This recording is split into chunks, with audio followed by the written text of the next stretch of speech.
Sejam todos bem-vindos à nossa quinta conferência anual.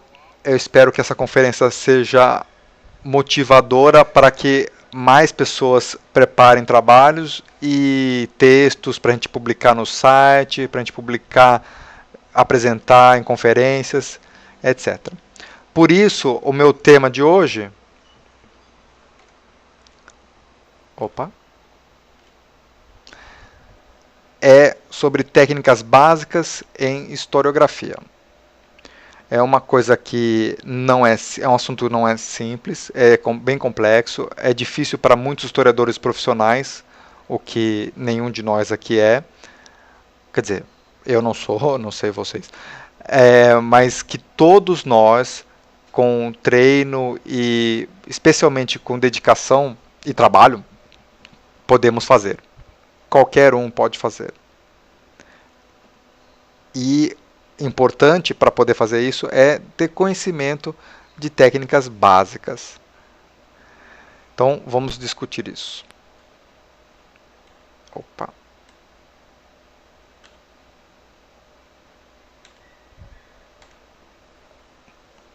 Então, qual é a diferença entre história com H e história com E? Histórias são narrativas que têm objetivos literários. Elas discutem alguns temas como humanidade, amor, vingança, dor, sofrimento, fé, esperança, etc, etc.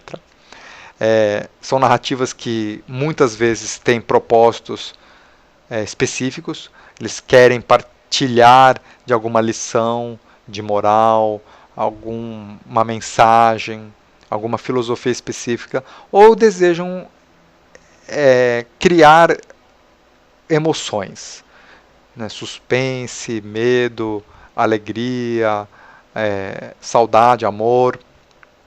Então, histórias elas podem ser verdadeiras ou fictícias, elas podem ser parcialmente verdadeiras, parcialmente fictícias, elas podem ser completamente desvinculadas com a realidade ou ser completamente realistas, mas elas têm um objetivo final literário.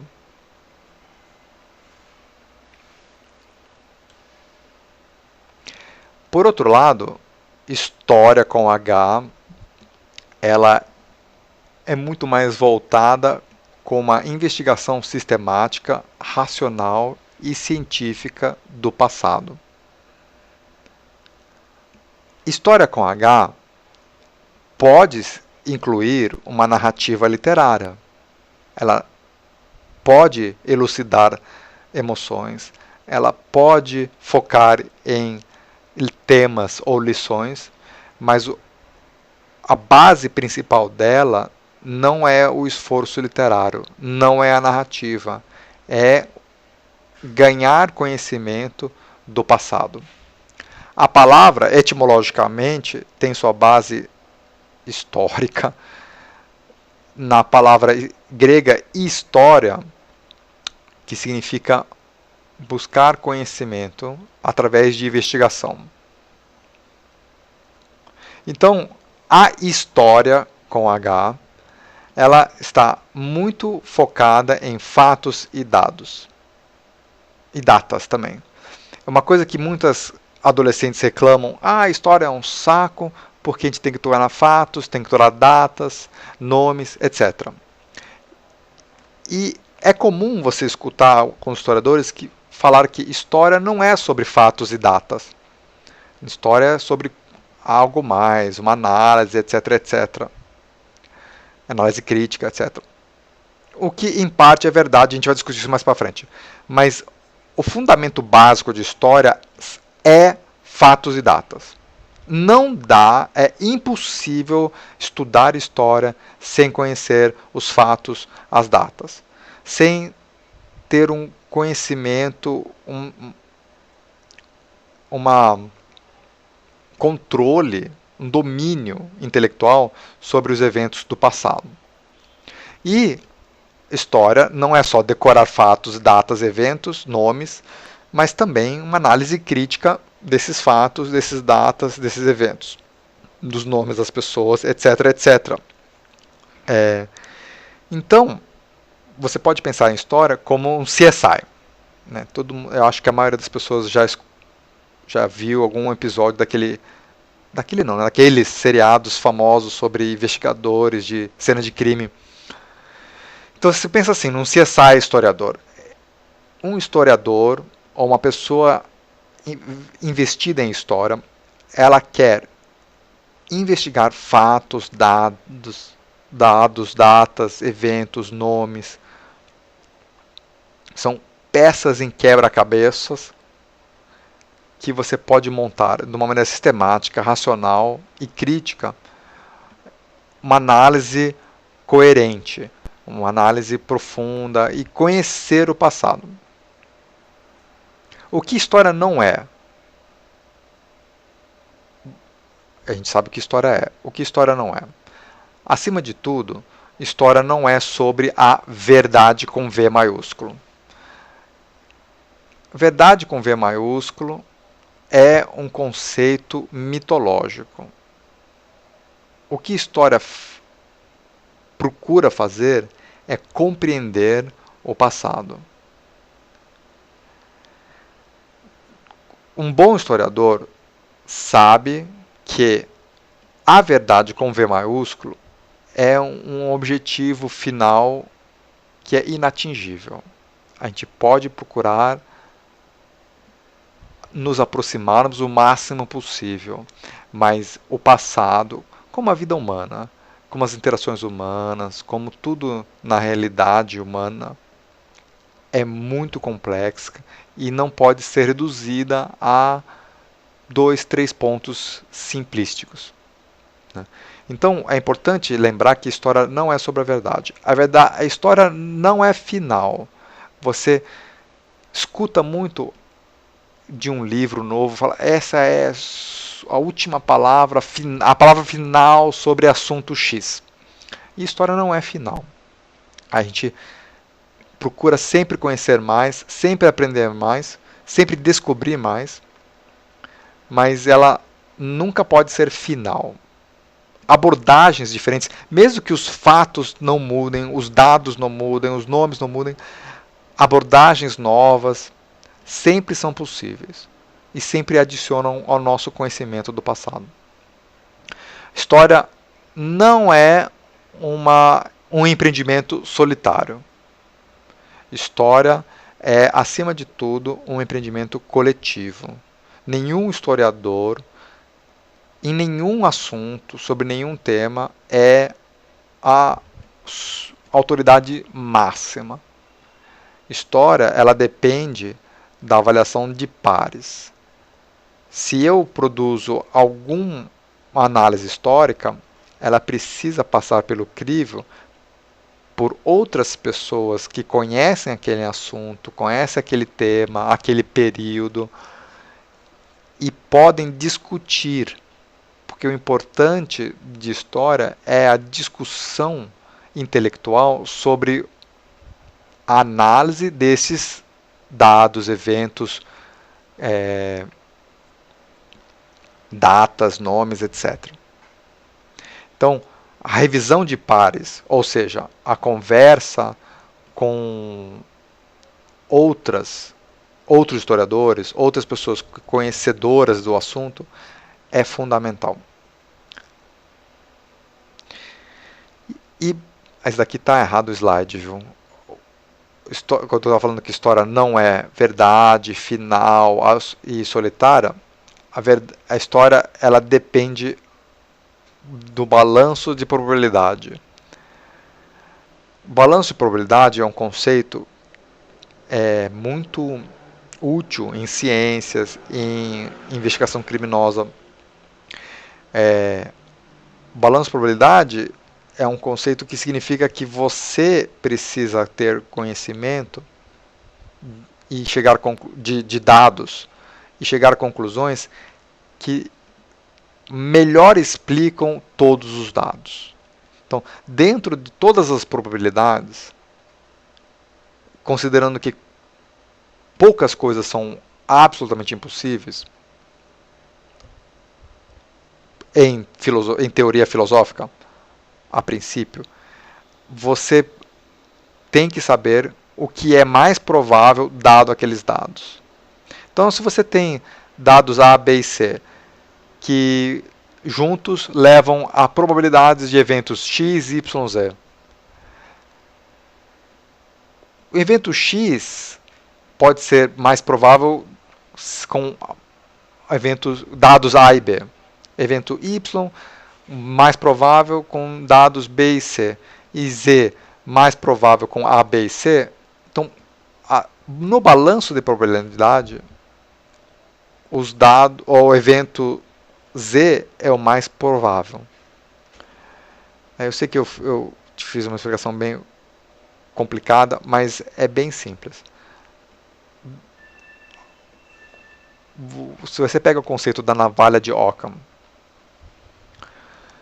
a navalha de Occam é um conceito filosófico que diz que você não deve multiplicar fatores desnecessariamente. Ou seja, para você explicar um evento, para você explicar um acontecimento, um conceito filosófico, um conceito científico, quanto mais fatores você tiver, mais complexo é a sua fórmula, é a sua hipótese. Guilherme de Ockham postulou que não se deve adicionar fatores probabilísticos desnecessariamente. Então, se você consegue ter uma explicação que exige menos fatores, ela é mais provável do que as explicações que exigem mais fatores, mais variáveis. Então, o conceito de ceteris paribus. Ceteris paribus é um termo filosófico quando você considera todos os eventos em conjunto e isola eles igualmente, você pode mudar um ou outro variável e determinar qual desses dois modelos é mais provável. Então, você, no balanço de probabilidade, procurando sempre eliminar os máximos de variáveis possíveis, não mais do que é necessário, não além do que é necessário, mas mantendo o mínimo necessário e considerando todas as outras variáveis iguais, você pode isolar hipóteses contestantes para ver qual que é a mais provável. A minha explicação é bem complicada, o conceito é bem simples. Então, história não é sobre verdade absoluta, ela não é nunca final, ela sempre exige maior critério, maior investigação, não é uma aventura solitária, ela depende de pares, de discussões abertas, só que ela sim exige um pensamento mais probabilístico, mais aberto, só que não aberto demais, que adicione suposições e hipóteses além do que é necessário.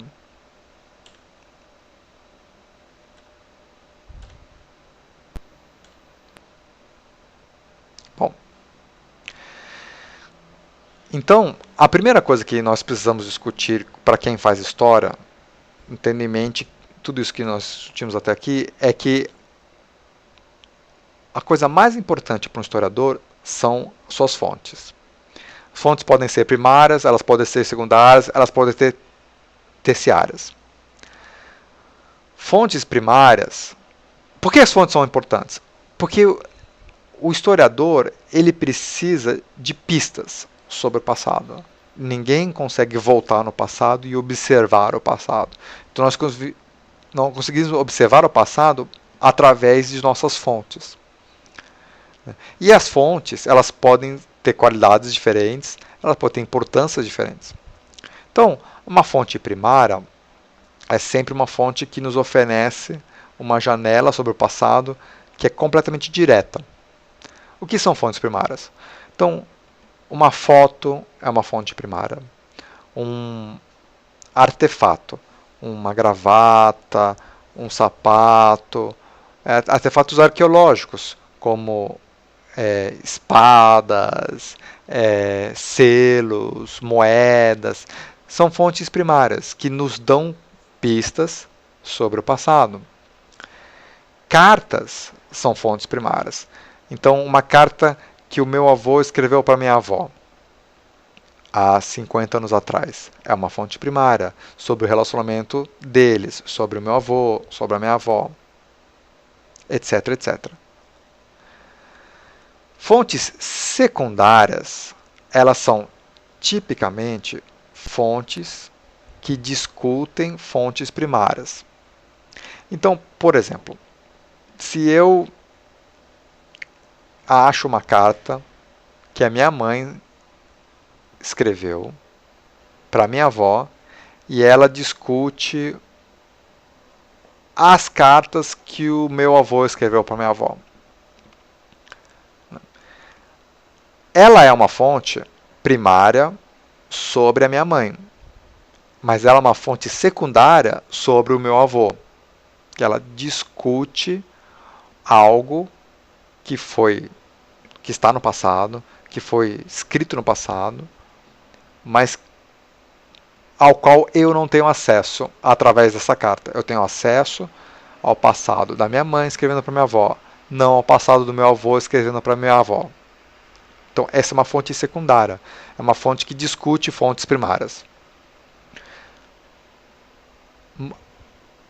Algumas vezes, essas fontes secundárias são importantes na ausência de fontes primárias. Mas, tipicamente, uma fonte primária ela é muito mais importante do que uma fonte secundária, e a gente vai discutir isso um pouco já já. Fontes terciárias, elas são geralmente fontes mais, dá para se dizer, bibliotecárias, mais arquivistas. Então você tem fontes terciárias, você tem coleções de fontes primárias e secundárias, e mais importantemente, você tem fontes que citam ou reduzem ou fazem um resumo de fontes primárias e secundárias. Elas são importantes também, mas elas servem para ajudar muito sobre a investigação do passado, mas elas sempre são hierarquicamente inferiores a fontes secundárias e fontes primárias. Bom, para julgar nossas fontes, é importante nós discutirmos qual é a origem das nossas fontes.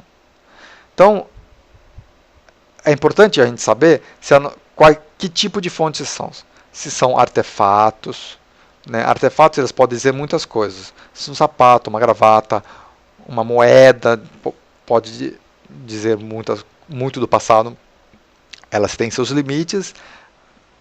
Por exemplo, você encontra uma moeda que celebra o rei Arthur, que hoje nós discutimos se é um personagem histórico ou não, ou se é um personagem fictício, se é baseado num personagem histórico, ou vários personagens históricos diferentes. Se encontra uma moeda que celebra o rei Arthur, datado de 500 anos atrás, é uma moeda que celebra o rei Arthur. Então ela tem um valor histórico, dizendo que o Arthur era um personagem importante há 500 anos atrás, da literatura inglesa há 500 anos atrás, mas não diz nada sobre Arthur como personagem histórico. Diferente de você achar um artefato, uma moeda, celebrando o rei Arthur de 1500 anos atrás. Então, artefatos são importantes, é importante a gente poder medir até onde ela pode nos informar. A mesma coisa de artefatos arqueológicos, escavações de cidade, você encontra uma cidade nova, por exemplo, na Palestina, datada de 800 anos antes da Era Comum, ela dá uma informação importante sobre a colonização da Palestina naquela época. E ela é sempre importante para a gente balizar os nossos dados literários. Fontes podem ser orais, muitas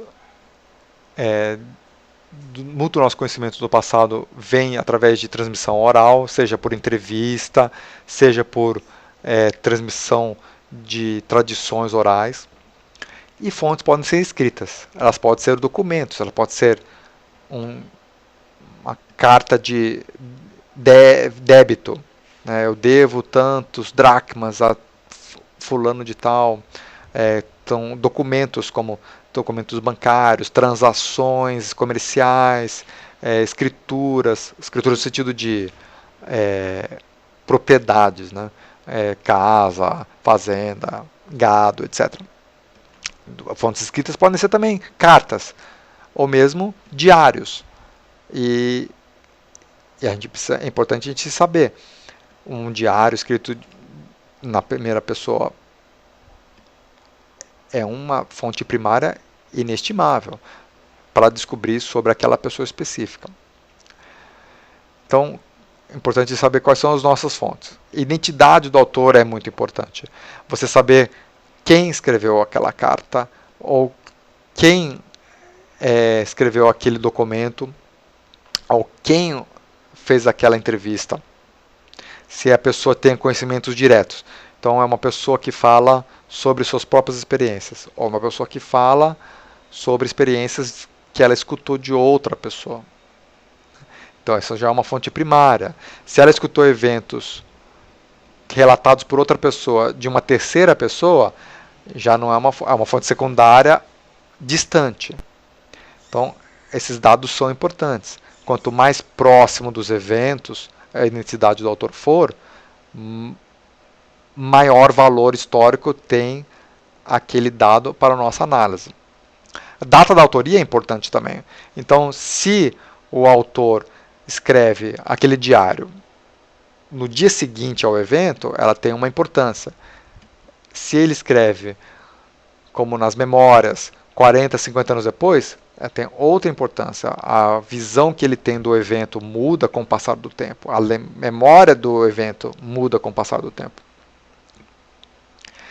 A entrega do autor, né? Como ele fez aquele documento? Aquele documento foi feito sob coerção? Ele foi feito para nenhuma audiência, para seu próprio uso, para apenas para o seu uso familiar, para suas famílias? Ou é para a posteridade? Tudo isso precisa ser pesado quando você se analisa um documento primário. Cadeia de evidência é muito importante. O que é cadeia de evidência? É você saber como aquele documento chegou às suas mãos. Então, é uma coisa você ter um documento de uma fonte primária de 300 anos atrás, que aparece do nada, você encontra dentro de um livro. Você tem menos conhecimento da veracidade daquele documento do que no documento que é passado de mãe para filho, e você consegue rastrear essa cadeia de evidência, né? Então eu escrevo o meu diário, meu filho guarda esse diário, passa para o meu neto, para o meu bisneto, que decide publicar o meu diário.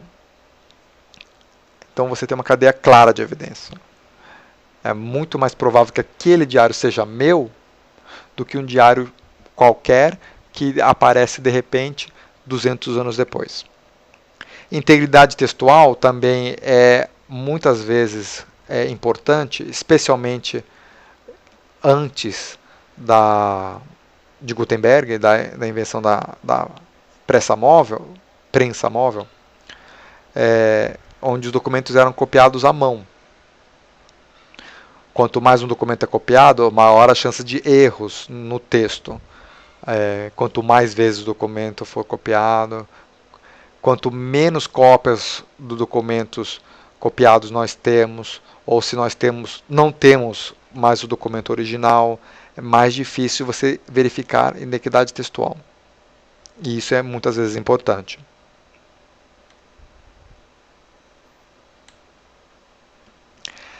É importante determinar a qualidade das nossas fontes. Onde a fonte foi escrita. Se a fonte foi escrita perto dos eventos, longe dos eventos. Dentro do contexto cultural dos eventos ou longe do contexto cultural dos eventos. Da mesma maneira, quando ela foi escrita. Por quê? Porque quando você está imerso dentro do contexto cultural, contexto temporal dos eventos, você está mais próximo dos eventos e a sua visão é menos colorida por eventos distantes, por eventos que passam depois dos eventos. Então, uma fonte primária escrita na mesma cidade, na mesma época do evento, é bem mais confiável ou importante do que uma fonte primária escrita 2, 3 países distantes, num contexto social e cultural completamente diferente, ou 30, 40 anos depois, onde diferenças temporais e culturais podem mudar ou colorir a narrativa. Para quem foi escrito as fontes, a audiência-alvo é importante.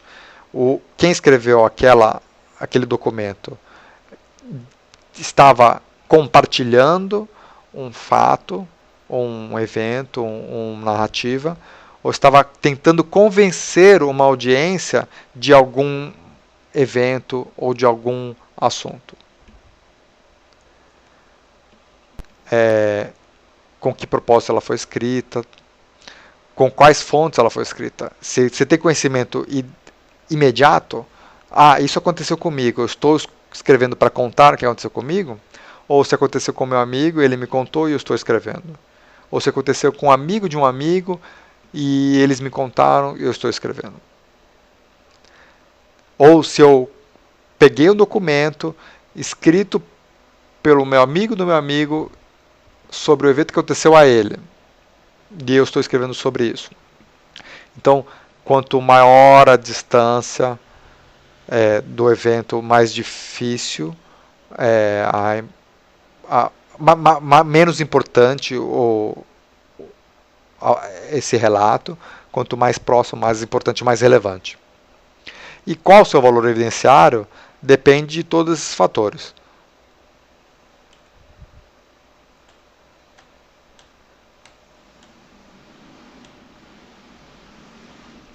Crítica textual das fontes é importante justamente para, além de todas as análises anteriores, para eu poder determinar o quanto que aquela fonte é importante, relevante para mim, para o meu estudo, o quanto que aquela fonte pode me ajudar a entender melhor o passado. Então, eu preciso saber qual é o propósito dessa fonte, como eu comentei antes, se o propósito é contar uma narrativa, ou convencer de algum evento, ou é me vingar de outra pessoa. Eu estou escrevendo para falar mal do meu rival e eu quero que as pessoas não gostem do meu rival, do meu adversário político, do meu adversário social, etc. E o viés da fonte é muito importante. Se aquela fonte é adversarial, todas as críticas devem ser avaliadas com mais cuidado. Então, vou dar um exemplo muito simples. Se um petista escreve falando mal do FHC, você tem um pouco mais de cuidado com essas críticas do que, por exemplo, se um tucano escreve falando do FHC. Agora, se esse tucano for um adversário político direto do Fernando Henrique, aí você também tem outro cuidado. Da mesma maneira, se um tucano escreve elogiando o governo Lula ou o governo Dilma, você tem muito mais confiança no elogio, porque você espera que o viés seja negativo. Então, avaliar viés e propósito das suas fontes muda como você aborda, como você interpreta essas fontes. E avaliar a utilidade das fontes é importante para saber quanto de foco você dá para cada dela, para cada fonte.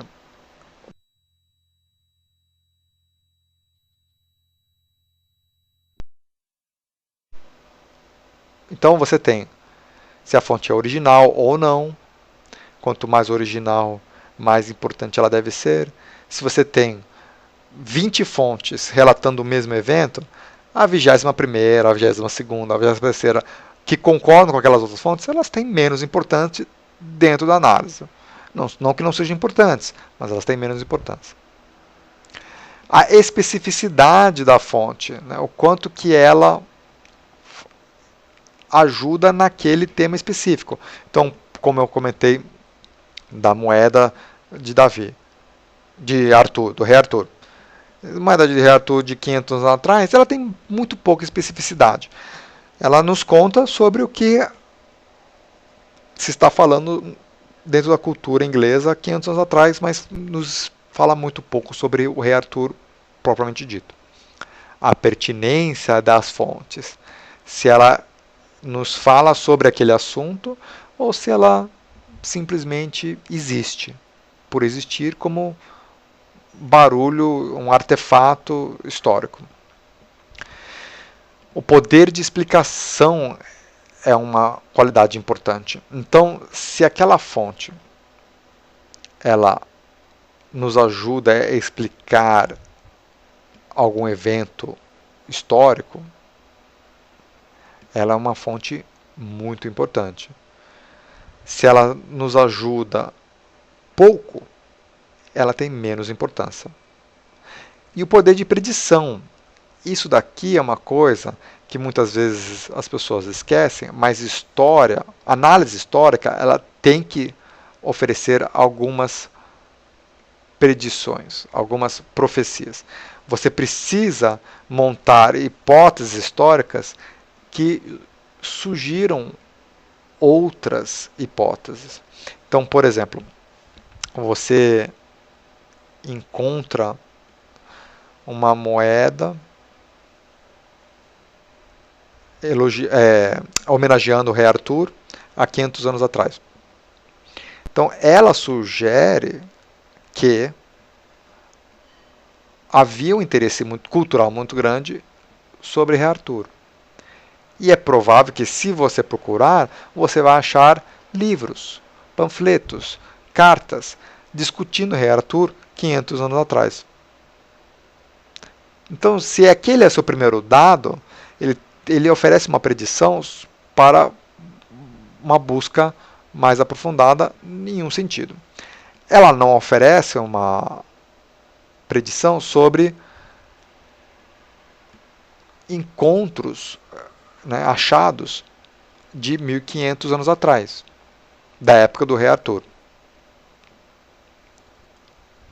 Então, qual o poder de predição dentro do que você está estudando é importante avaliar. Se você está estudando uma coisa e ela não lhe oferece predição dentro daquele assunto, a sua fonte tem baixo interesse. Se ela oferece, ela tem um interesse maior. E algumas coisas que são importantes você discutir. ênfases autoriais das fontes, se a ênfase é proselitismo, então você espera uma narrativa que foque no positivo e não foque no negativo. Se ela tem uma ênfase crítica, então eu quero criticar tal pessoa, ou tal ideia, ou tal movimento. Então você espera crítica e não espera elogios. E dependendo de como a ênfase autorial daquela fonte você consegue analisar melhor a veracidade ou a validade dos argumentos daquela fonte. Tom e estilo são importantes também. Muitas vezes você tem fontes que são, por exemplo, sarcásticas, e se você não pega o sarcasmo, você pode interpretar de maneira completamente diferente. Ou elas podem ser, por exemplo, mais literárias do que históricas. Então você tem uma narrativa que conta um evento, mas ela foca numa abordagem mais literária do que numa abordagem propriamente histórica. Isso é muito comum em cartas históricas, historiadores no mundo antigo, no Mediterrâneo, de grego, romano, onde historiadores gregos, principalmente, né, Tucídides, Aristóteles, eles escreviam narrativas históricas, mas as narrativas históricas elas tinham propósitos morais, eles contavam uma lição, contavam um tema, era uma coisa bem mais literária. E acontece isso até hoje. Então, tom e estilo são importantes. E é importante, sempre importante, levar em consideração limitações e críticas às fontes. Quais são as limitações das minhas fontes? O que a minha fonte sabe, o que a minha fonte não sabe? Então, a minha fonte pode ser muito importante. Então, por exemplo, um assessor do Lula. Ele pode ser uma fonte muito importante sobre a presidência do Lula. Mas pode ser uma fonte muito pobre sobre a presidência da Dilma.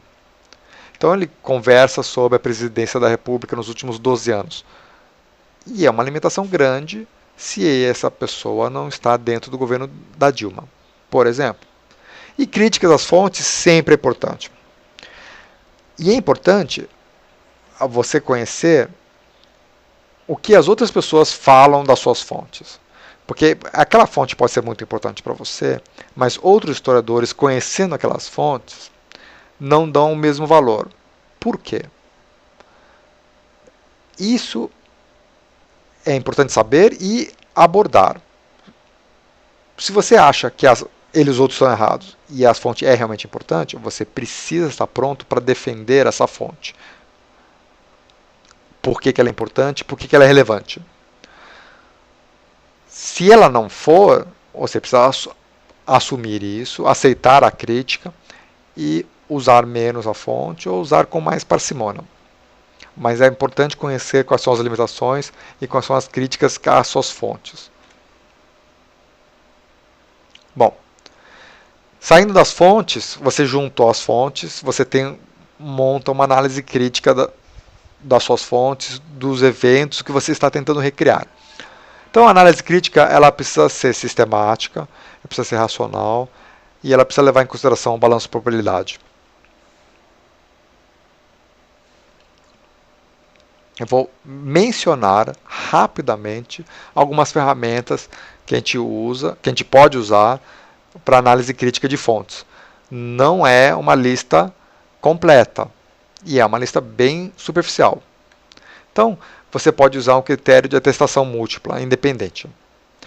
Se várias fontes relatam o mesmo evento da mesma maneira, você tem uma probabilidade maior, uma confiança maior naquele evento, ou de saber como aquele evento transcorreu. É importante a gente saber se as fontes são independentes. Porque se você tem uma pessoa relatando um evento e 1000 pessoas relatando o mesmo evento baseado naquela fonte, então você tem uma fonte primária e 1000 fontes secundárias. É diferente você ter 10 pessoas, 10 fontes relatando o mesmo evento independentemente, sem conhecimento uma da outra. São 10 fontes primárias corroborando um evento. Critério de dissimilaridade. Isso parece um pouco complexo, mas é muito simples. Se você tem uma fonte, lembra da história do viés. Se você tem uma fonte que você espera que relate um evento de uma determinada maneira, mas ela relata um evento de maneira oposta, você tem uma confiança maior naquela fonte. Então, por exemplo, voltando para a analogia política. Se você tem uma fonte, um tucano, que relata um evento que é negativo durante o governo FHC, você tem maior confiança no que aquela fonte diz, do que se aquela fonte só conta eventos que são positivos para o FHC. A mesma coisa de um petista que critica o governo Lula. Você espera que ele não critique. Então, um relato negativo é muito mais provável daquela fonte do que um relato positivo. Ou do que um relato negativo de uma fonte adversarial, num tucano, por exemplo.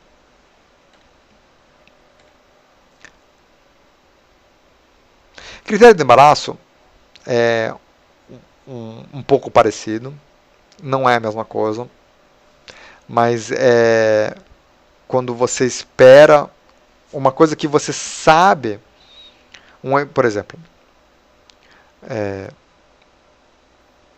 o mensalão é uma fonte de embaraço para petistas. Então, num livro de petista sobre governos petistas, você espera que o mensalão não apareça, não seja mencionado ou seja acobertado ou mencionado de uma maneira bem mais sutil ou superficial. Então, uma abordagem, uma discussão desse assunto embaraçoso para o autor dá mais credibilidade para essa fonte. Critério de coerência é uma coisa muito simples.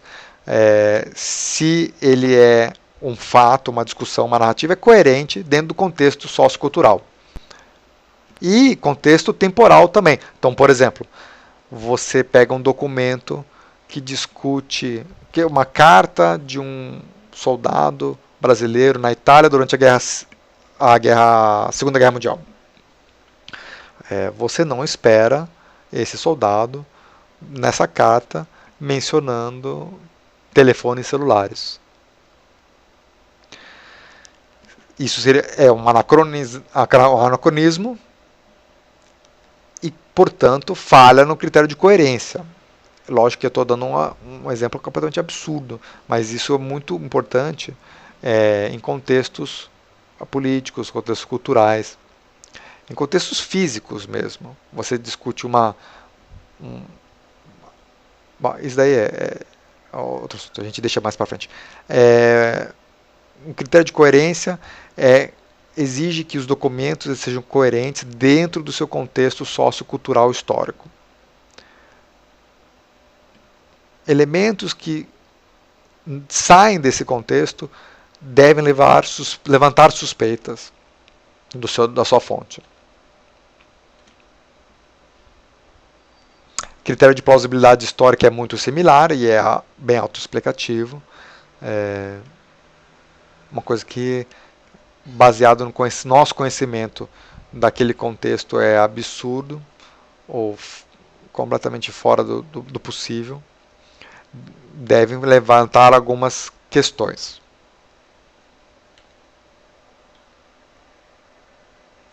Critério de estilo.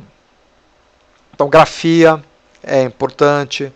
Você pega uma carta, você pega um documento, como ele escreve, a própria escrita pode denunciar. Você compara com se você tem cartas do seu avô e uma carta em outra escrita e outra grafia, mas no nome do seu avô, pode levantar algumas suspeitas se ela é ou não do seu avô.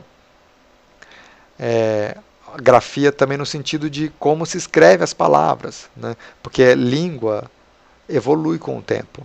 Então, como eu escrevo hoje é diferente de como brasileiros escreviam há 20 anos atrás, há 50 anos atrás. As expressões, a ortografia. Então, tudo isso nos ajuda a contextualizar as nossas fontes. A gramática muda e a temática muda. Então, alguns temas teológicos, filosóficos, éticos, morais, são muito sugestivos de períodos históricos diferentes. Então, por exemplo, hoje você vê na literatura muitas discussões sobre casamento homossexual.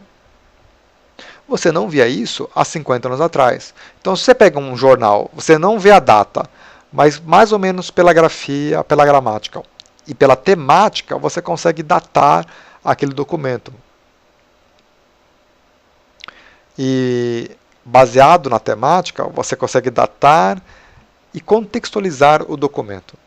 Então, estilo das fontes é um dado muito importante.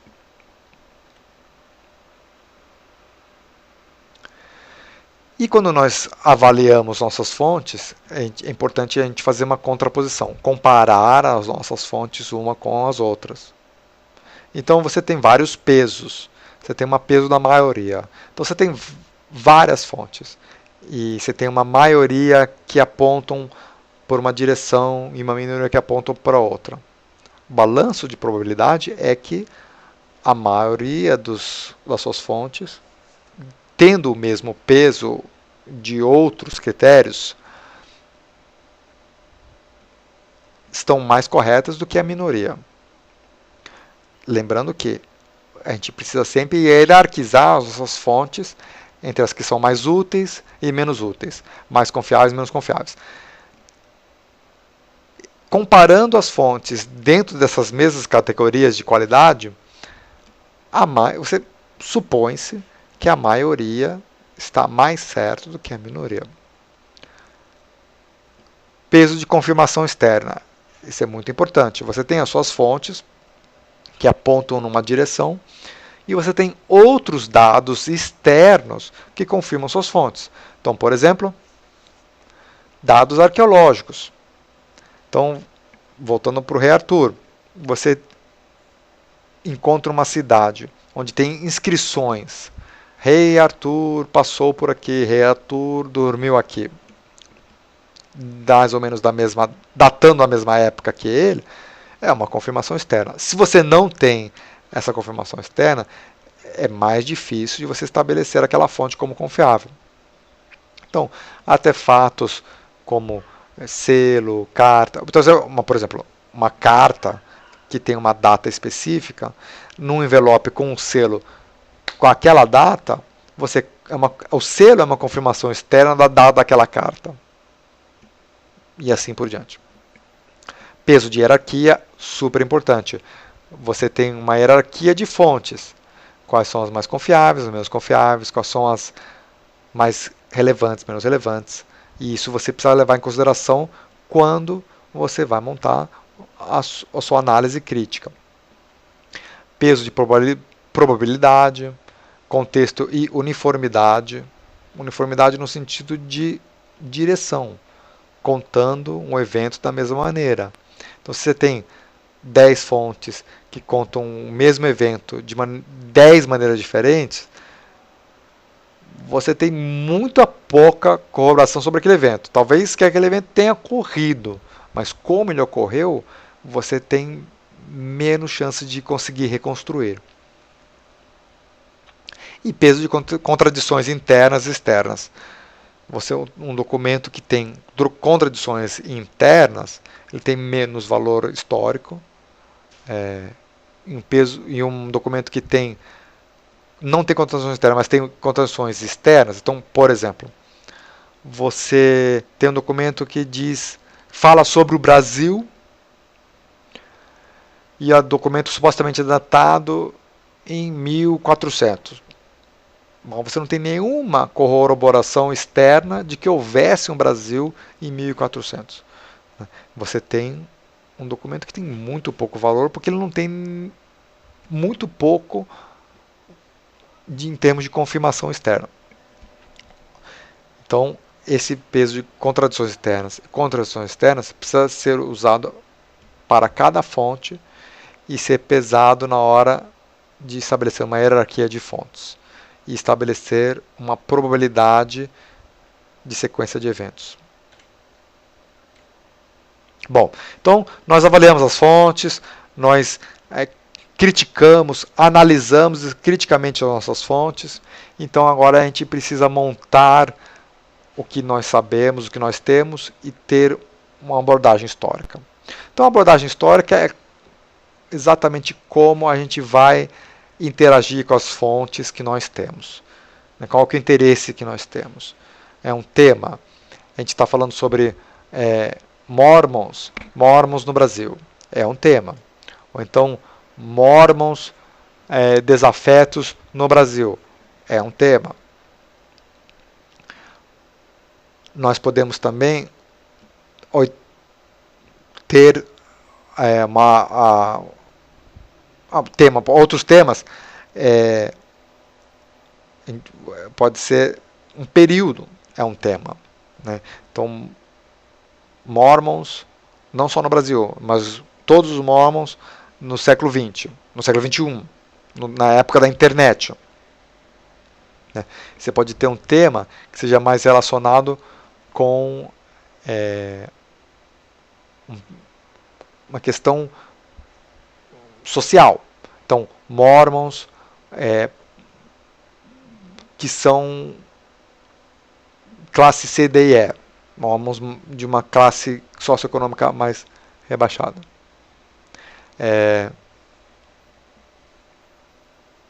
Esse é um tema também. Então, depende qual a abordagem que você quer ter.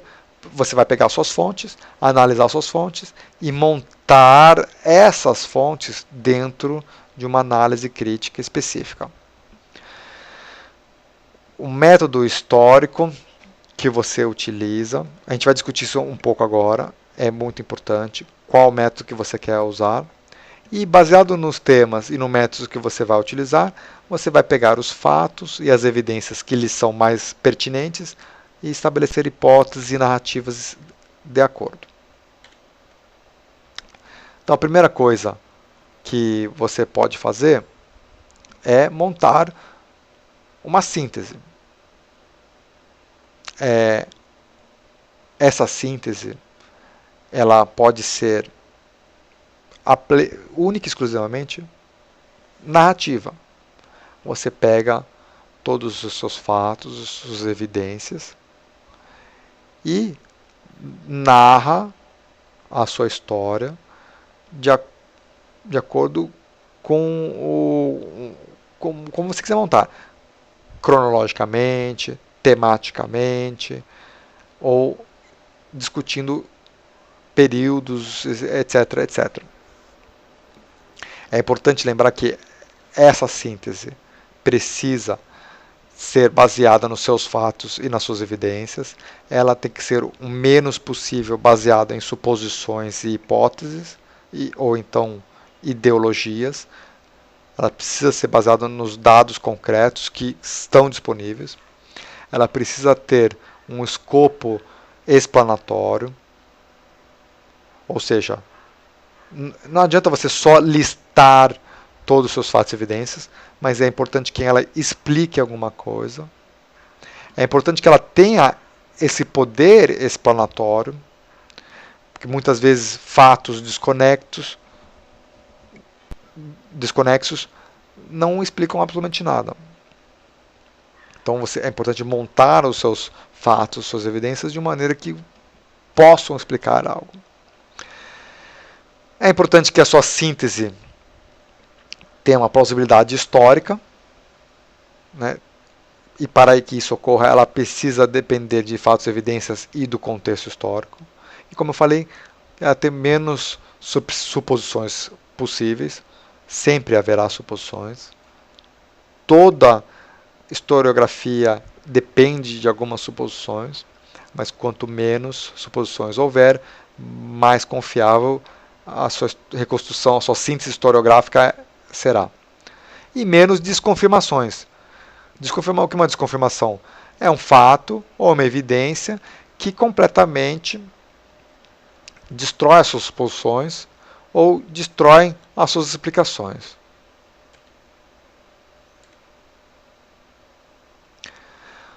Bom, e você tem muitas abordagens diferentes possíveis. Você pode fazer uma história narrativa, conta de ponta a ponta. Por exemplo, pegar a história da igreja Mormon no Brasil de quando os primeiros missionários chegaram na década de 20 até o dia presente. Você pode fazer uma história oral, pegar entrevistas de fontes primárias e entrevistar, fazer perguntas, tirar informações e escrevê-las, compô-las e botar em um formato que esteja disponível para outras pessoas lerem, estudarem, analisarem. Você pode fazer história familiar, combinar entrevistas orais com diário. Diário é uma fonte muito importante de história. Você publica um diário, você pega o diário, você formata, publica. Isso permite um conhecimento não só daquela pessoa, não só daquela família, como daquele contexto social, cultural, religioso. Uma história familiar pode incluir vários diários, pode incluir trechos de diários contando uma história, ou simplesmente o diário em si, editado e publicado. Você pode fazer uma história comparativa, comparar um grupo com outro, uma religião com outra, um país com outro, uma cidade com outra, etc, etc. Dentro do mesmo período, ou de períodos diferentes. Biografia, super comum. Biografias de grupo. Então, no contexto Mormon, uma biografia de grupo muito famosa é a biografia da liderança da igreja, que o Michael Quinn publicou. Chama Hierarquia Mormon. E é uma biografia de grupo, é um exemplo de biografia de grupo. É um grupo específico de pessoas e ele faz uma biografia daquele grupo, da interação entre aquelas pessoas, da evolução das relações das pessoas dentro daquele grupo. História corporativa, contar a história de uma instituição específica, não das pessoas, não das questões sociais, culturais, mas da corporação, da instituição.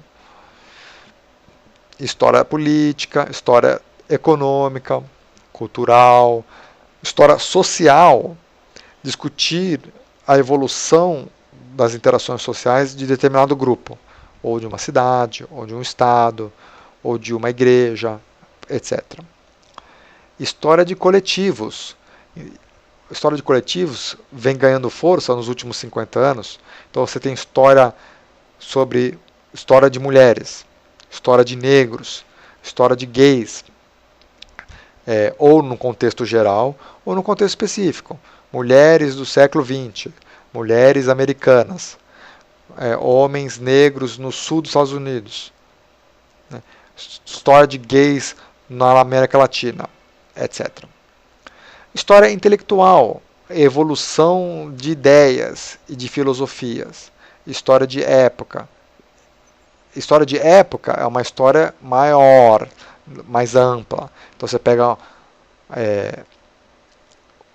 Europa durante o Iluminismo, o mundo ocidental capitalista. Ou você pode pegar uma época grande, história da humanidade. Então, são histórias que são mais amplas, né, que tentam enxergar temas maiores. História de período é o mais comum. Então, você pega um período específico, século XXI, século XX, a década de 60, a década de 80. Cronologia, simples cronologia, estabelecer datas específicas e listando acontecimentos. História da arte. Então, são abordagens e histórias diferentes. Então, meu tempo já acabou, eu quero terminar aqui rapidinho, voar em alguns exemplos e deixar vocês discutirem o assunto. Eu sei que talvez vocês devem ter percebido que eu tentei não falar sobre história Mormon, porque aqui Nós estamos discutindo princípios básicos que todo historiador deve utilizar. Mas tudo que nós falamos aqui devem ser ferramentas para historiadores interessados em mormonismo. Então, por exemplo, eu estou fazendo a minha história familiar e eu tenho uma data de nascimento, digamos que seja o meu neto fazendo a minha história familiar. E ele escuta que eu nasci no dia 7 de setembro de 72. Mas ele não tem certeza disso. E o meu neto quer montar uma história familiar. Então ele quer descobrir quando que eu nasci. Então ele pergunta para a avó dele. E a avó dele fala: ele nasceu no dia 7 de novembro de 72. Não, mas eu escutei 7 de setembro. Não, mas ele nasceu no 7 de novembro. A avó é uma fonte. Ela não estava lá no presente, é uma fonte secundária. É uma fonte secundária tardia. 70, 80, 90 anos depois do fato. Tem um valor. Se ele não tem nenhuma informação, é o que ele sabe. Bom, ele procura a mãe dele. A mãe dele é uma fonte secundária tardia também. Mas ela fala, não, ele nasceu 7 de outubro.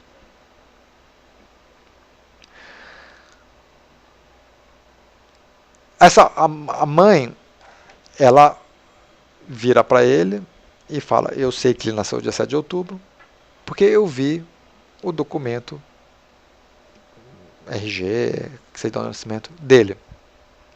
Então, teoricamente, é uma fonte secundária melhor. É uma fonte secundária citando uma fonte primária. Ok? Mas ele vai e acha o meu RG. E o meu RG diz que eu nasci no dia 7 de setembro de 72. Ótimo. Então agora eu tenho uma fonte primária imediata. RG. Só que o RG, ele não é uma fonte primária, é uma fonte secundária citando uma fonte primária. E o RG foi feito quando eu tinha 40 anos de idade. E ele cita a certidão de nascimento. O RG pode estar errado. Então ele vai procurar a certidão de nascimento. E a certidão de nascimento confirma o RG. 7 de setembro de 72. A certidão de nascimento já é uma fonte primária. Só que não contente com isso, o meu neto vai procurar os dados nos registros do hospital. E aí vê no hospital que eu não nasci em 7 de setembro, nasci no dia 5 de setembro. E aí ele pode agora reconstruir melhor não só a data do meu nascimento, como os eventos da minha fonte, das fontes dele. Então, se eu nasci numa data, eu fui registrado numa segunda data posterior, e no cartório ele registrou como a data daquela, não na data de nascimento real. Isso é muito comum. Você, por exemplo, pode ver pessoas que nascem no interior, na roça, e elas precisam viajar até o cartório, e eles demoram anos para registrar seus filhos, e tem erros na data de nascimento. Eu vi uma vez de um caso de um pai que era alcoólatra, e ele, na hora de registrar o filho, registrou a data errada. E você pode descobrir que o pai era alcoólatra baseado no fato de ter cometido erro na hora do registro e na grafia da assinatura. Então, você tem uma grafia trêmula comparada com uma grafia de uma outra carta dele que é mais adequada, mais fluida.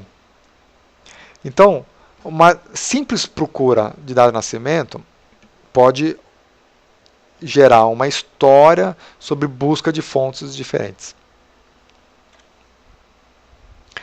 Uma história clássica é de George Washington, primeiro presidente dos Estados Unidos.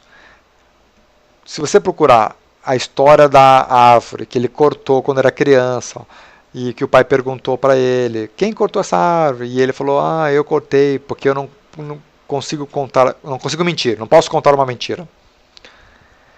Essa história é uma história muito popular, que se conta até hoje, só que não é uma história real, é uma história com E. E nós temos a confissão do autor que inventou essa história. Não obstante, até hoje nós temos essa anedota em livros de história com H. Então, fontes são importantes e a análise das fontes são importantes. Então, uma história que é repetida várias vezes continuamente não necessariamente é fidedigna. Mesmo a primeira versão da história, há 200 anos atrás, ela é contradita pela versão posterior, confessando da mentira. Isso a gente tem história brasileira, né, com abundância.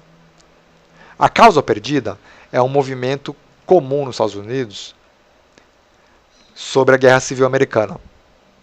Muitos historiadores, mais século XIX, século XX, hoje menos, defendendo a rebelião dos estados do sul dos Estados Unidos como uma questão de direitos dos estados contra o governo federal. Se você ler documentos primários no período pré-guerra ou exatamente no início da guerra, você vê claramente que a causa da guerra primária foi a escravidão negra. Uma vez perdido a guerra, historiadores do sul dos Estados Unidos se passaram a interpretar a guerra de maneira diferente. Então, fontes primárias são muito e contemporâneas são importantes. Então, generais que lutaram na guerra, que são fontes primárias, mas tardiamente relatavam eventos de uma maneira completamente diferente do que fontes primárias da época do início da guerra. Bom, então, isso é uma visão muito básica e rápida do que historiadores devem fazer. Qual a diferença entre historiadores profissionais e historiadores amadores? Em teoria, historiadores profissionais deveriam ter todas essas técnicas e mais muito bem estabelecidas. E historiadores amadores, nem tanto. É verdade que isso nem sempre é o que ocorre. Então, a real diferença, mais importante diferença, entre historiadores profissionais e historiadores amadores deve ser no uso das ferramentas filosóficas e científicas que regem a profissão ou a busca do historiador. Se você tem um historiador amador, não profissional, que cumpre todas essas ferramentas, que usa todas elas com maestria e que oferece o seu trabalho para revisão de pares, mesmo pares profissionais, e passa pelo escrutínio da crítica profissional, etc., o historiador amador é tão importante quanto o historiador profissional. Algumas ressalvas aqui. Uma ressalva já. Então, como você Você pergunta, como é que eu posso ser como um historiador? Começando pelo básico, acumulando fontes, fotos, cartas, diários, relatos orais, clipes de jornais, panfletos, etc. Fontes primárias são o coração do historiador. E nenhuma fonte primária é irrelevante. Ela pode ser relevante para aquela busca ali, mas ela pode ser relevante para outra busca acolá. Então, acumular fontes é o trabalho básico de um historiador. Primeira coisa que ele precisa fazer, e a coisa sem a qual não se pode prosseguir como um historiador. Prosseguindo, coletando as suas fontes o máximo possível, catalogando as suas fontes. Quais fontes são fotos, quais fontes são cartas, quais fontes são artefatos, quais fontes são de quais períodos, de quais regiões, de qual nível de relevância, e compilando as suas fontes, né, montando um catálogo que seja fácil, que seja acessível e que seja bem organizado para que se possa saber período, tema, importância, relevância, etc. E aí, finalmente, analisando essas fontes. O que elas contam, o que elas podem contar, qual é a capacidade de explicação, poder de predição que esses dados coletados lhe oferecem. E aí, uma vez coletado, catalogado, analisado, todas as suas fontes, estabelecido uma hipótese, uma narrativa, é importante estudar o que foi escrito sobre esse período, ou sobre esse tema, ou sobre essa abordagem. Para quê? Para você poder refinar cada vez mais a sua análise, as suas hipóteses. É importante escrever e publicar para revisão de pares, para que outras pessoas possam ler, para que outras pessoas possam criticar, né? E é importante receber críticas positivas, críticas negativas, quais são os pontos fortes, os pontos fracos da sua análise, da sua coleção de fontes. E receber essas críticas, as positivas e as negativas, revisar hipóteses. Porque, como eu disse, história não é um processo final, não é um processo de verdade com V maiúsculo. E é muito importante publicar. Publicar o seu estudo, publicar os seus achados e, mais importante de tudo, publicar as suas fontes, para que outras pessoas possam escrutinizar as suas fontes. Se essa fonte é boa ou não, se ela é verdadeira ou não. Você pode ter uma carta espetacular que prova que Hitler visitou o Brasil durante a Segunda Guerra. Mas essa carta pode ser uma falsificação. E alguém pode descobrir. Você não descobre, alguém descobre. Então, publicar o estudo e as fontes é um trabalho fundamental de um historiador. E é importante conhecer a literatura. Saber o que todos estão escrevendo. Os historiadores bons, os historiadores ruins, os historiadores que não adicionaram nada, mas estão publicando, conhecer o que está sendo dito, escrito, dentro dessa área, dentro desse tema, dentro dessa abordagem. Porque isso volta para a nossa análise, volta para a nossa formulação de hipóteses. Bom, eu acho que é isso. Eu já passei muito do meu tempo. Esse daqui é um assunto muito mais complexo do que eu pude falar aqui hoje. Com certeza esqueci muita coisa. Com certeza eu errei alguma coisa. Então gostaria de abrir o tempo, se possível, para perguntas, críticas, réplicas, tréplicas, etc. Obrigado.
Obrigado pelos elogios, agradeço muito. Estou esperando perguntas e críticas.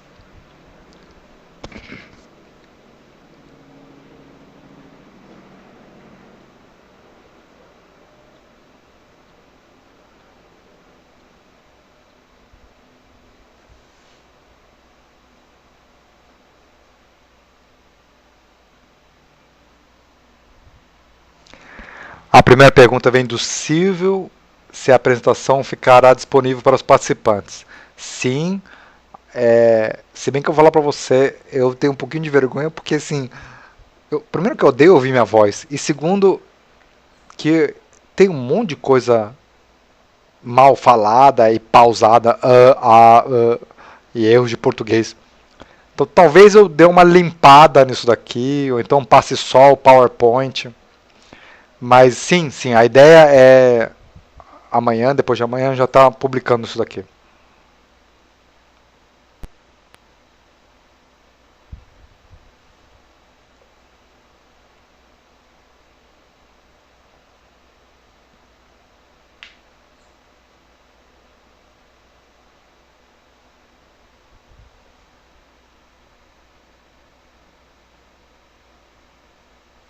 O Kent fez um comentário importante. Ele diz: acho que seria importante esclarecer que muito depende da questão histórica. Uma fonte pode ser importante para uma questão, mas não importante para outra questão. Sim, isso é fundamental. É como eu comentei agora no final. O historiador ele coleta fontes. O historiador, vocês já viram aqueles seriados sobre acumuladores? O historiador, ele é um acumulador. Não tem jeito. Ele precisa acumular todas as fontes que passam na sua frente. Foto, carta, selo, tudo. Porque aquilo não pode ser importante para o seu tema agora, mas ele vai ser importante para outro tema depois. Ou vai ser importante para outro historiador. Por isso que publicar as suas fontes que você encontra é fundamental. Porque aquilo não pode ser importante para você hoje, mas é importante para você amanhã, ou é importante para outro historiador lá na frente.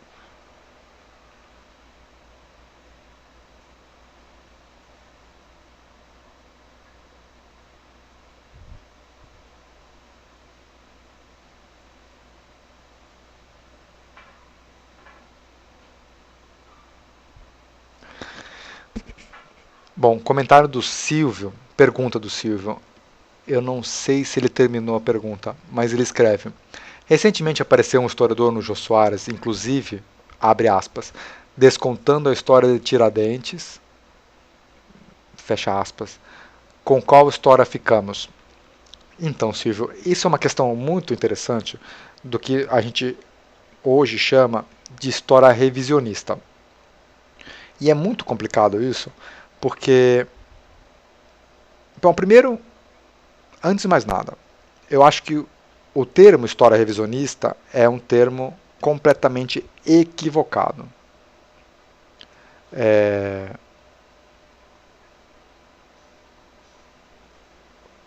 Toda história é revisionista.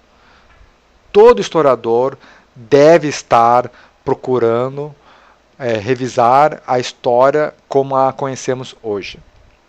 A maioria das vezes, a gente não revisa nada. Você descobre as coisas e descobre que os outros historiadores estão certos. Mas o processo de historiografia, de estudar história, é um processo de revisar, constante, revisar as fontes, revisar as hipóteses, etc, etc. Segundo, existem problemas com a historiografia como ela está presentemente constituída. Especialmente no Brasil, Silvio. Então, você tem análises que são pobres e que nunca são contestadas. E eu vou ser bastante honesto com você. História do Brasil colonial não é uma área de interesse para mim. Então eu conheço muito pouco do que está sendo de historiografia sobre Tiradentes, né?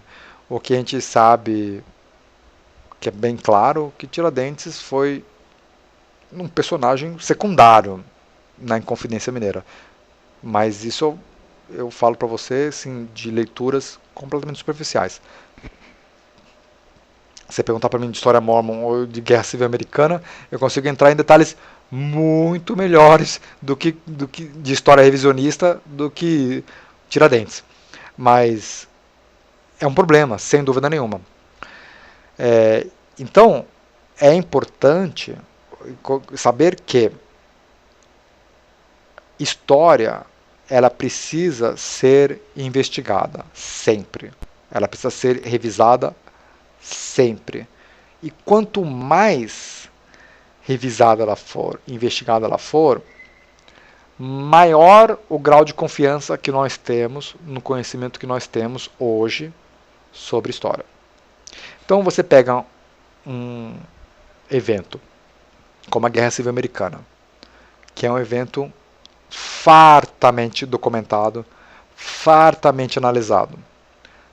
Eu acho que é o evento com maior produção anual de literatura historiográfica do que qualquer outro.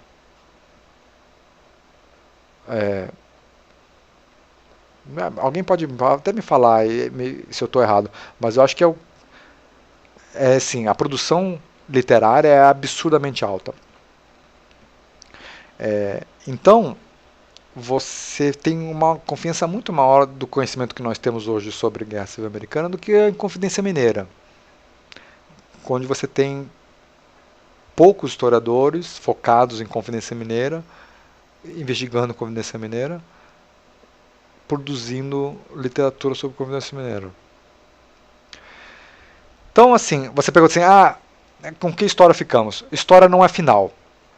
Nunca é. Então, a gente fica com a história que a gente tem hoje. Amanhã a gente está com uma história diferente, depois de amanhã com uma história diferente, porque a gente está sempre aprendendo.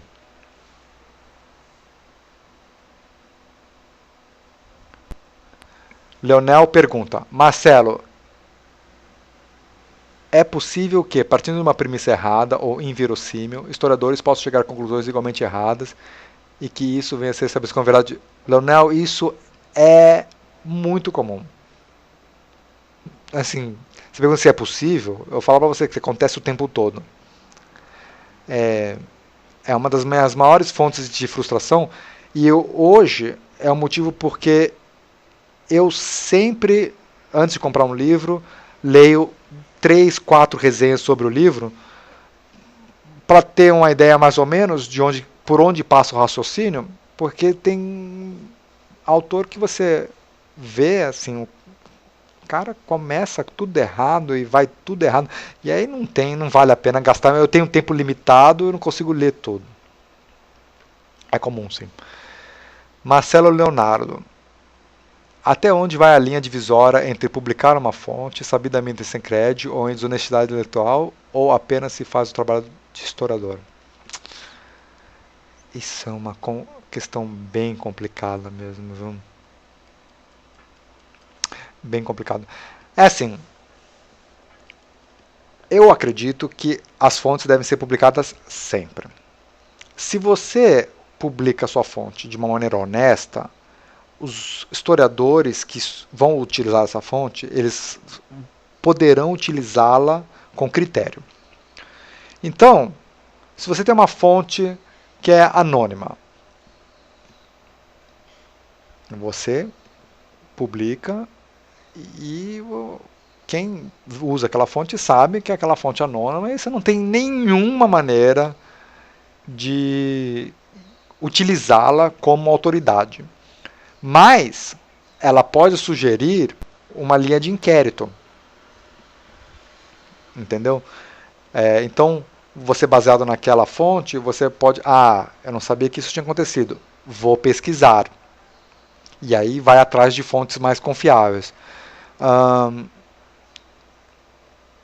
É importante... É complicado. Mas eu acho que assim, quanto mais aberto, mais honesto e todo o processo. Mas eu não acho que é ruim. Eu acho que ela precisa ter critérios. E quem cita essa fonte precisa ser honesto. Então, se você cita uma fonte anônima, você publica uma fonte anônima, e eu vou citar essa fonte, eu não posso chegar e atribuir essa fonte a uma pessoa específica, ou atribuir essa fonte a um grau de confiança maior do que ele merece. Porque isso seria desonesto. Graciela Bravo. Poderia falar brevemente sobre a navalha de Ockham? Não consegui ouvir. Vixe, desculpa, Graciela. A navalha de Ockham é um princípio filosófico postulado por Guilherme de Ockham, filósofo italiano? Acho que italiano. A navalha de Ockham estabelece o seguinte: uma hipótese é mais provável. Não, deixa eu reformular da seguinte maneira. Nós devemos usar o mínimo de variáveis possíveis para formular uma hipótese. Então, quanto mais variáveis você tem dentro da sua hipótese, menor a chance da sua hipótese ser válida. Mas isso não quer dizer que você tem que... Uma hipótese para ser válida, ela tem que ter uma variável, duas variáveis. Ela tem que ter o mínimo de variáveis possíveis. Deu para entender?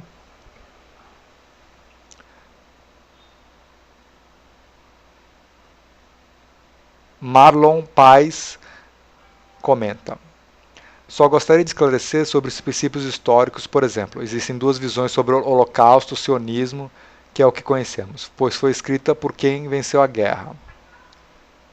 E aí cortou aqui, e o revisionismo, blá blá blá, cortou aqui, desculpa, viu, Marlon?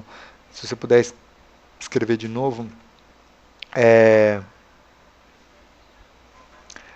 o seguinte, Marlon, sobre o Holocausto. Eu até ia colocar isso na apresentação, só que achei melhor não, porque é um tema que levanta controvérsias, né? Assim, a gente não tem dúvida nenhuma que o Holocausto ocorreu. E isso é uma experiência histórica interessante. Porque tem gente que fala, como você mencionou aqui, que o Holocausto não ocorreu, que é uma propaganda sionista, blá blá blá. Então, como é que a gente sabe que o Holocausto ocorreu? Bom, primeiro, a gente não espera encontrar documentos primários alemães sobre o Holocausto. Se você vai exterminar uma raça sistematicamente, supõe-se que você não quer que as outras pessoas fiquem sabendo. E a gente tem relatos de testemunhas judias e alemãs que oficiais alemães começaram a queimar documentos oficiais em campos de concentração com o avanço das tropas soviéticas e das tropas americanas. Bom, então você não espera documentos primários alemães. Nós temos entrevistas orais com sobreviventes. Então, eles são fontes primárias. Com certeza, sem dúvida nenhuma, essas são fontes primárias tardias. A gente não tem entrevistas orais de pessoas que recém-saídas dos campos de concentrações. 10, 20, 30 anos depois, eles prestaram depoimento sobre o que ocorreu. Nós temos evidências fotográficas de campos de concentrações das tropas americanas e das tropas soviéticas quando invadiram a Alemanha. Nós temos testemunho, evidências orais e escritas de alemães descrevendo as atividades de campos de concentrações durante a Segunda Guerra e quando eles foram forçados a marchar por campos de concentrações ou a enterrar os mortos em campos de concentrações. Essas são fontes primárias precoces, né? Alguns anos depois da guerra. E nós temos evidências, fontes primárias, de alguns alemães, não muitos, mas alguns alemães, que trabalharam em campos de concentrações. Também entrevistas orais tardias. Então, assim, o ideal seria termos evidência, fontes primárias alemãs ou contemporâneas. Um judeu escrevendo um diário dentro do campo de concentração. Só que essas são impossíveis. Os alemães queimaram os documentos oficiais, como era de se esperar, e os judeus não tinham como escrever diários dentro do campo de concentração. Então, dentro do possível, que é possível, o balanço de probabilidade é fenomenalmente a favor do Holocausto e contra a negação do Holocausto.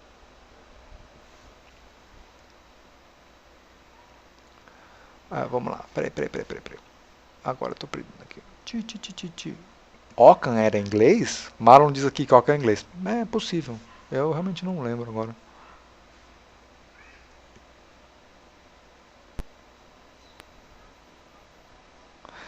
Liliane Emanuel, você lembrou de minha decepção ao ler diretamente alguns textos apócrifos e notar que muitas interpretações da Farms eram forçadas em sua interpretação sobre o cristianismo primitivo.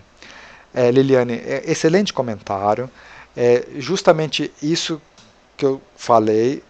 Assim, você vai ter uma postura honesta, você tem que utilizar os documentos de uma maneira integral, né? Todos os documentos de uma maneira que tanto que ajuda as suas hipóteses, como que não ajuda. Você vai usar seletivamente, fica uma coisa bem desonesta e até negativa no que diz respeito às suas hipóteses, né? E eu concordo com você, Liliane. Eu não tenho... Como é que eu posso falar isso de uma maneira delicada? Eu tenho pouca confiança na produção histórica historiográfica da Farms. O resto, assim, teológico, filosófico, esse eu realmente não é minha área de interesse, né? Meu interesse é a história. Ok, Silvio pergunta: qual a probabilidade de José Smith ter tido ajuda de fontes judaicas para escrever o livro de Mormon, que a tradução é inspiração propriamente dita?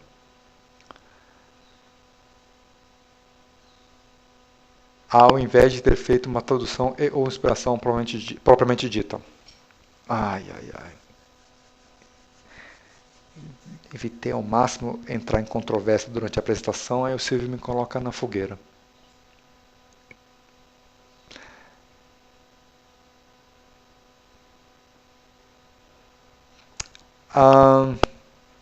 Bom, uma explicação óbvia é o seguinte: o livro de Mormon é literalmente e literariamente dependente da Bíblia. Tem trechos enormes do livro de Mormon são copiados diretamente da Bíblia, do Velho, principalmente do Velho Testamento, um pouco do Novo Testamento. Então, só aí você já tem uma influência enorme de fontes judaicas, né? Porque o Velho Testamento, né, o que a gente chama de Velho Testamento, mas eles chamam de Tanar, é judaico, né? Mas com certeza, além dessas transliterações do Tanar no livro de Mormon, existem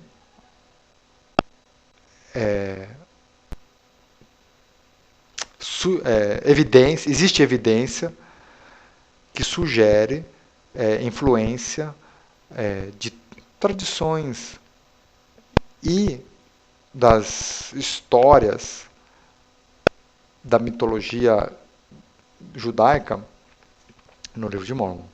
Isso não vou dizer para você que é inegável, mas é bem claro, é bem sugestivo. O quanto que você fala para mim assim, você vai perguntar para mim assim, quanto que é mais provável que seja influência judaica do que uma tradução propriamente dita? Isso daí é uma conversa enorme. Enorme. Mas, como eu falei para você, o importante é você avaliar essa questão, pegar todas as abordagens possíveis e determinar o balanço geral de probabilidades. O que é mais provável? Tendo todos os dados em consideração.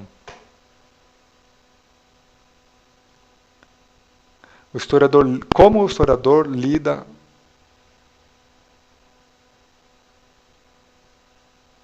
Antônio Teixeira, como o historiador lida com a falta de escassez ou escassez de acesso a fontes primárias? Então, Antônio, isso daí é um problema. Primeira coisa que a gente precisa ter em mente é que o historiador usa as fontes que tem, que existem. Então o historiador não fica sonhando atrás de fontes, né? Então, como eu estava falando do Holocausto, não existem fontes primárias alemãs.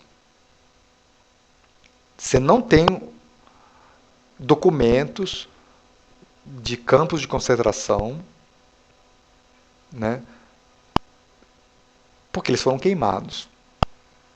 Então, eu tenho certeza absoluta que historiadores especializados em história judaica moderna, ou história alemã moderna, Segunda Guerra Mundial, etc, etc, amariam ter esses documentos em mãos. Mas eles não existem. Então, o que o historiador faz é ele tenta reconstruir a história do Holocausto baseado nos documentos que a gente tem. Então, uma das coisas que eles fizeram logo na década de 50, década de 60, foi perceber exatamente isso. Gente, como é que a gente vai demonstrar esse holocausto daqui a 50, 100, 200, 1000 anos? Hoje, você escuta os sobreviventes e você sabe que isso aconteceu. Mas a gente não tem esses documentos alemães mostrando isso. Então, vamos sentar, entrevistar esses sobreviventes, gravar essas entrevistas para a posteridade. Então, a primeira coisa que o historiador faz é procurar o que tem, o que é possível. Aqui, por exemplo, na história Mormon no Brasil, é uma coisa que a gente precisa fazer mais. Sentar e conversar com os velhos, né, os mormons mais velhos, e entrevistar, e gravar essas entrevistas, e arquivar essas entrevistas. A gente faz o que dá para fazer. A gente trabalha com o que dá para trabalhar. Então, por exemplo, você mencionou as finanças atuais dos Conselhos de 50. Do Conselho de 50, qual é a tática que vem sido usada nos últimos até o ano passado, ou esse 2014? É ir atrás de diários de membros do Conselho de 50, é ir atrás de reuniões, atas de reuniões que foram encriptadas e tentar decifrar o que tem nessas atas, etc. Enquanto a igreja não publicar essas atas oficiais, que eles estão dizendo que vão publicar, é o que dá para fazer. E já se publicou muito sobre o Conselho de 50, inclusive tem um livro novo da Signature Books que deve ser publicado agora no começo de 2014, que parece estar excelente, e nenhum deles se beneficiou do uso das atas oficiais. Então você vai atrás de fontes indiretas o que dá para fazer. E reconstruir o que dá para fazer. E a hora que a igreja publicar as atas, aí vai todo mundo ter que correr e revisar as conclusões e mudar as conclusões que tinham. Porque é assim que a gente faz história. E as finanças atuais, eu vou falar para você, a melhor coisa que eu não vejo ninguém fazendo é ir correndo atrás das empresas que a igreja controla. Porque a igreja controla um monte de empresas que, de uma maneira ou outra, disfarça o controle financeiro da igreja, e você tem que ir atrás dessas empresas. E muitas dessas empresas são de capital, não de capital aberto não, mas elas têm que publicar suas finanças. Então tem que ir atrás dessas. Ou então você pegar empresas parecidas e comparar e assim por diante.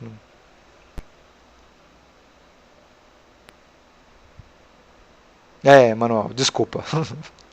Depois que eu falei, que eu li, que eu percebi a besteira.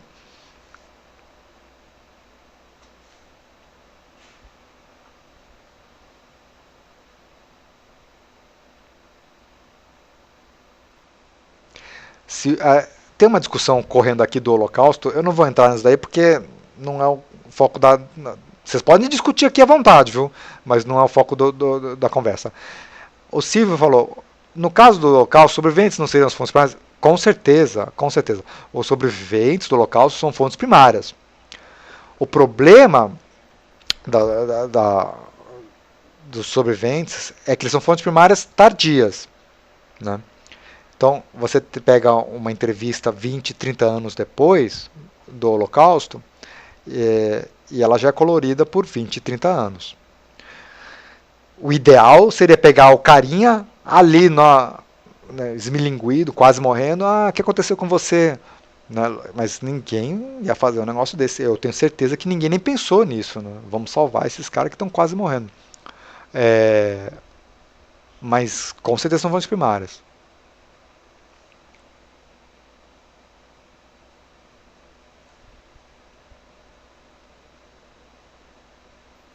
Marlon faz uma excelente pergunta.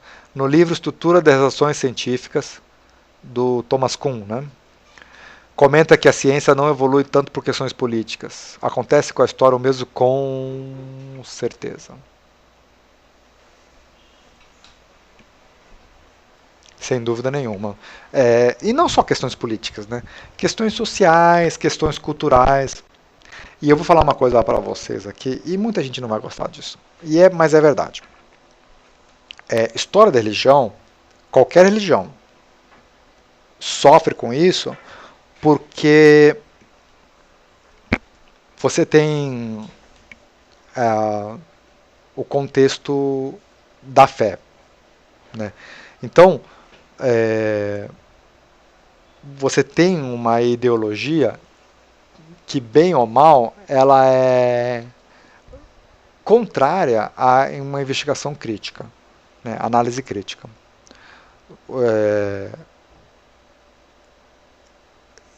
Alguns historiadores não sentem tanta pressão contrária à investigação crítica, né? Mas muitos sentem. E existe uma coisa que é questão financeira, né? Então, eu lembro uns 4, 5 anos atrás, quem sabe isso melhor do que eu, quando a Claremont, que é uma universidade no sul da Califórnia, decidiu abrir uma posição, né, para professor de história mormon, essa vaga dependia de financiamento de doadores, e eram doadores mormons, né? E eles vetaram alguns professores que a universidade queria contratar por acharem que eram os professores críticos demais. Inclusive um deles era o Michael Quinn, que é um crente, né? Ele não é um crítico da igreja, não é uma pessoa que não acredita na igreja. Ele acredita, é um mormon, crente. E bloquearam, falou, você contrata quem você quiser, mas você não contrata essas pessoas. Então, bem ou mal, existe um certo problema de questão financeira que influencia o trabalho do historiador. E não é só isso, é questão de venda de livro também. Você é um historiador, você escreve um livro, você quer que o livro venda. E, e muitas vezes você não consegue publicar algumas coisas porque sabe que o livro não vai vender.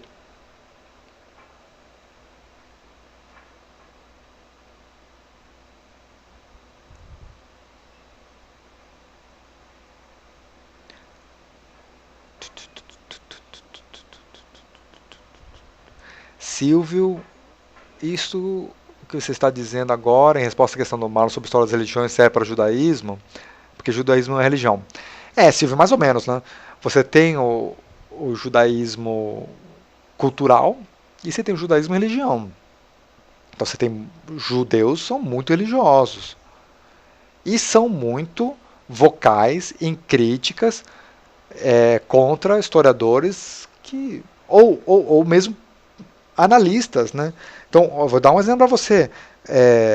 Você vai para os Estados Unidos e comenta que você acha que a ocupação da Palestina é imoral e experimenta para você ver como é que vai ser a sua recepção lá. Por mais que você tenha argumentos muito históricos, culturais e econômicos, etc., que demonstrem isso, muitos argumentos vão ser ignorados simplesmente pelo epíteto antissemita.